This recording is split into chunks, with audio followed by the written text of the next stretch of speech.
Elle s'appelait Alix. Jeune, brillante, pleine de colère contenue et de rancune mal digérée.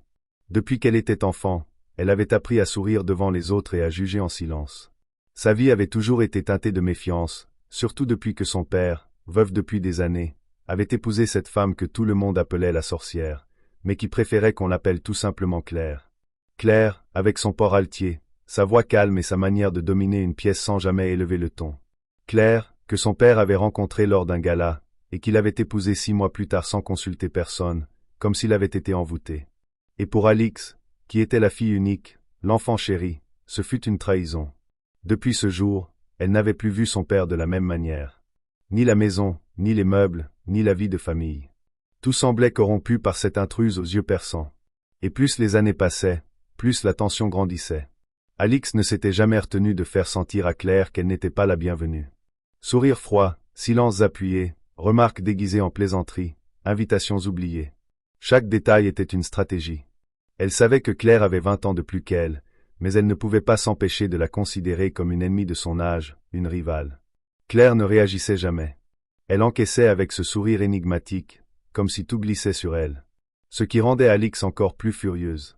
Elle aurait voulu un éclat, une dispute, un moment où elle pourrait enfin dire ce qu'elle pensait, mais Claire ne lui offrait jamais cette occasion. Même quand Alix l'appelait la remplaçante, ou feignait de l'oublier dans les présentations familiales. Même quand elle riait bruyamment de ses tenues jugées trop jeunes pour son âge, ou qu'elle faisait semblant de ne pas comprendre ses références. Claire restait impassible, droite, sereine. Et ce silence était une gifle plus puissante que n'importe quelle réplique. Le tournant eut lieu lors de ce fameux anniversaire. Les 60 ans de son père.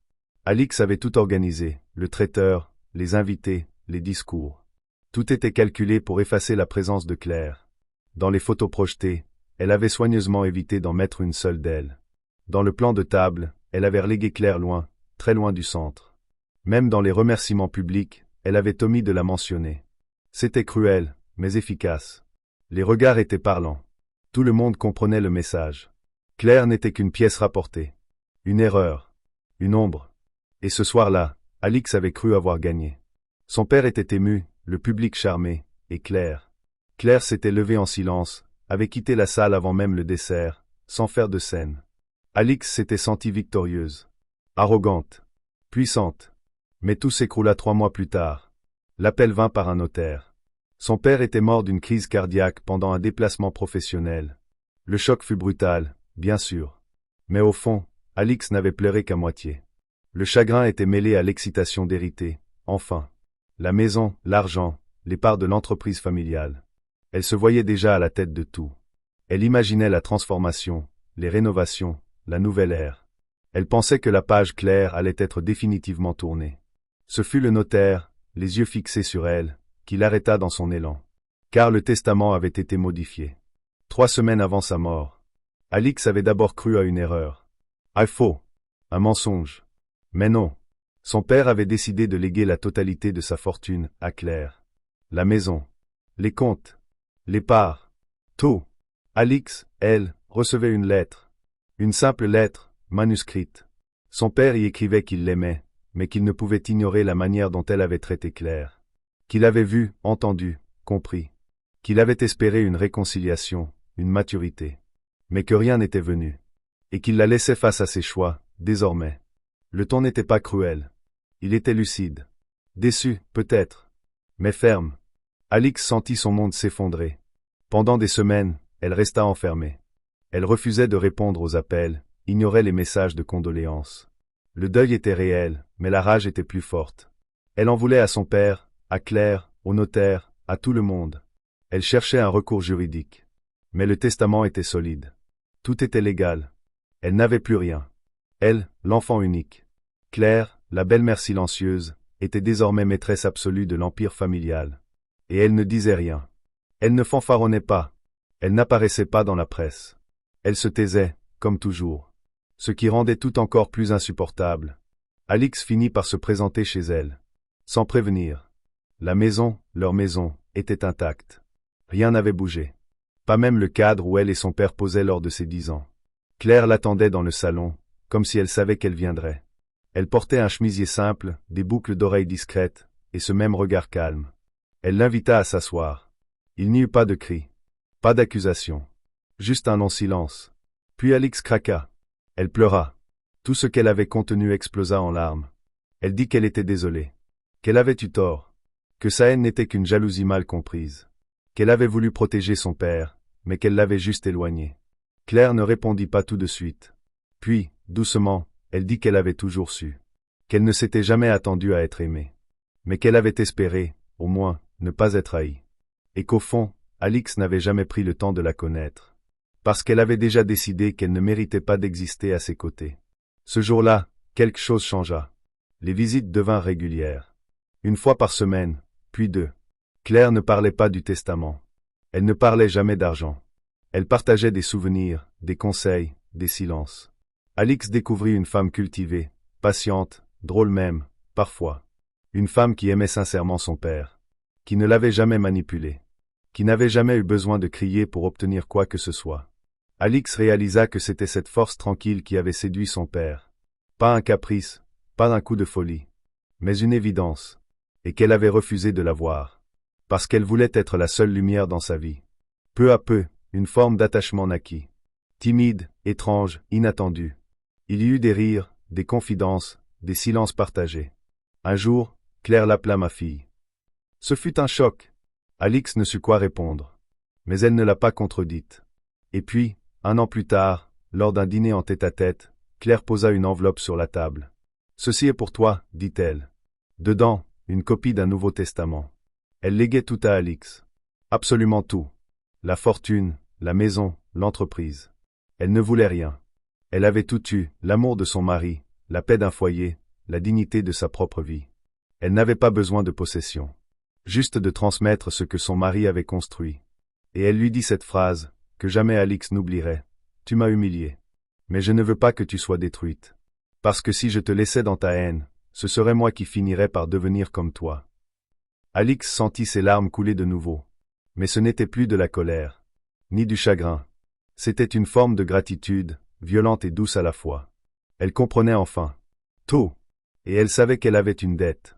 Pas une dette d'argent. Une dette morale. Celle de réparer. D'honorer. De continuer. Et dans les années qui suivirent, elle ne trahit jamais cette promesse silencieuse. Elle fit fructifier l'entreprise. Elle fit construire une fondation au nom de son père. Elle invita Claire à chaque conférence, chaque gala. Elle l'appelait ma mère, publiquement, sans trembler. Et dans les dîners les plus importants, quand on lui demandait quel avait été le moment décisif de sa vie, elle répondait toujours « Le jour où la femme que j'ai voulu effacer m'a tout donné, sans rien attendre en retour. » Mais la suite ne fut pas un long fleuve tranquille. Rien ne l'est, quand la culpabilité habite l'âme et que le passé revient frapper à intervalles réguliers, comme un vent froid sous la porte qu'on croyait bien fermée. Même après ce geste immense, même après l'héritage, même après les gestes de réconciliation, Alix sentait encore en elle une tension, un nœud qu'elle n'arrivait pas à défaire. Car la honte n'efface pas les actes. Et parfois, au détour d'un regard, d'un silence trop long, elle se demandait si Claire ne pensait pas encore à tout ce qu'elle avait dû endurer. Un jour, alors qu'elles étaient dans le jardin, en train de tailler les rosiers que le père d'Alix avait plantés lui-même, elle osa poser la question. « Tu m'as vraiment pardonné, ou tu as simplement choisi de ne pas te venger ?» Claire continua de couper en silence.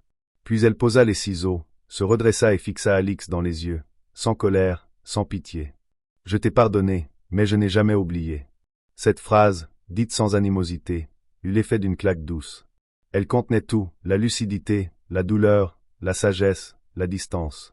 Ce fut à cet instant précis qu'Alix comprit que le pardon n'était pas un effacement, mais une cohabitation. Que l'amour pouvait renaître sur les ruines, mais que les ruines restaient là, visibles, dressées, comme des rappels. Et pourtant, elles continuaient. Ensemble. À leur manière. Claire lui laissait de plus en plus de responsabilités. L'entreprise familiale, qui avait été mise en veille pendant la période du deuil, reprenait son souffle. Alix, qui n'avait jamais voulu hériter de cette structure où elle rêvait à la base de travailler dans l'art, se découvrait un talent inattendu pour la gestion. Mais elle ne se lançait jamais sans demander conseil à Claire. Elle savait que la sagesse ne se trouve pas dans les livres ou les diplômes, mais dans l'observation de ceux qui ont vécu. Et Claire avait vécu. Longtemps. Silencieusement. Intelligemment. Un jour, une journaliste demanda à Alix, lors d'une conférence sur le leadership féminin, quelle était la femme qui l'avait le plus inspirée. Alix marqua un silence. Puis elle répondit, simplement. « Ma belle-mère. » Un murmure traversa la salle. L'histoire était connue, du monde en partie. Mais ce que peu savaient, c'était que cette réponse n'était pas un geste de communication, mais une vérité profonde. Claire n'était pas une figure de style, ni une caution morale. Elle était un repère, une présence, une mémoire. Avec les années, les rôles s'inversèrent. Claire, fatiguée, perdit peu à peu de sa force. Ses gestes se firent plus lents. Son regard, un peu plus flou. Un jour, elle confondit une date, puis un prénom. Le médecin parla de troubles cognitifs légers, mais progressifs. Alzheimer, dans une forme discrète mais irréversible. Alix ne chercha pas à fuir. Elle décida de la garder à domicile. Elle transforma une aile de la maison, fit venir une infirmière, installa un piano dans le salon car Claire avait toujours aimé jouer, même si elle n'en parlait jamais. Et chaque soir, c'est Alix qui l'abordait, qui lui racontait les événements du jour, comme une mère à son enfant. Il y avait dans cette scène une inversion poignante. La femme humiliée devenait vulnérable. La jeune arrogante devenait protectrice. Et dans ce déséquilibre nouveau, un étrange apaisement naquit. Comme si la boucle se refermait. Comme si les fautes passées se dissolvaient lentement dans le soin, la tendresse, la présence. La dernière année de Claire fut douce. Entourée. Choyée.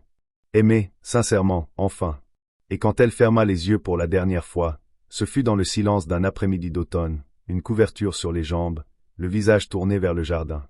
Alix tenait sa main. Elle ne pleura pas tout de suite.